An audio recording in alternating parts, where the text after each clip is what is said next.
Daily Bible reading, 2 Kings chapter 11. When Athaliah, the mother of Ahaziah, learned that her son was dead, she promptly killed off all who were of royal stock. But Jehosheba, daughter of King Joram and sister of Ahaziah, secretly took Ahaziah's son Joash away from among the princes who were being slain, and put him and his nurse in a bedroom.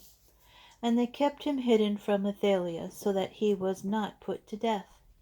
He stayed with her for 6 years, hidden in the house of the Lord, while Athaliah reigned over the land. In the 7th year, Jehoiada sent for the chiefs of the hundreds of the Kerites and of the guards, and had them come to him in the house of the Lord.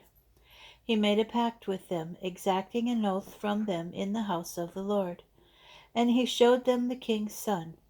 He instructed them, "This is what you must do. 1/3 of those who are on duty for the week shall maintain guard over the royal palace. Another third shall be stationed at the Sur gate, and the other third shall be at the gate behind the guards. You shall keep guard over the house on every side.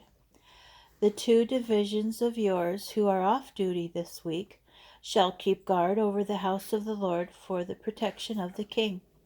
You shall surround the king on every side, every man with his weapons at the ready, and whoever breaks through the ranks shall be killed. Stay close to the king in his comings and goings." The chiefs of hundreds did just as Jehoiada ordered.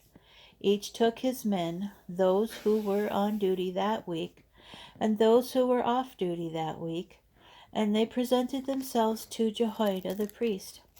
The priest gave the chiefs of hundreds King David's spears and quivers that were kept in the house of the Lord. The guards, each with his weapons at the ready, stationed themselves from the south end of the house to the north end of the house, at the altar and the house, to guard the king on every side. Jehoiada then brought out the king's son, and placed upon him the crown and the insignia. They anointed him and proclaimed him king. They clapped their hands and shouted, "Long live the king!" When Athaliah heard the shouting of the guards and the people, she came out to the people in the house of the Lord. She looked about and saw the king standing by the pillar, as was the custom, the chiefs with their trumpets beside the king, and all the people of the land rejoicing and blowing trumpets. Athaliah rent her garments and cried out, "Treason! Treason!" Then the priest Jehoiada gave the command to the army officers, the chiefs of hundreds, and said to them, "Take her out between the ranks,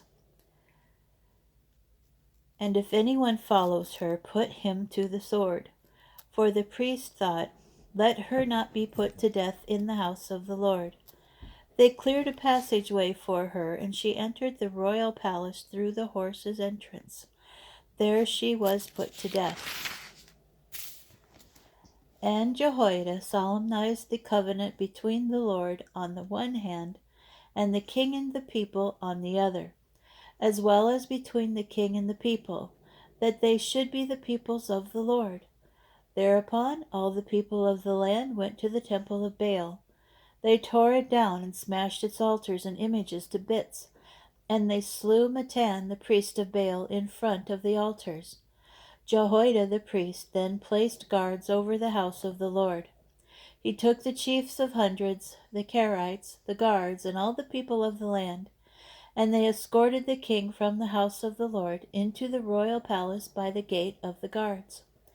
And he ascended the royal throne. All the people of the land rejoiced, and the city was quiet.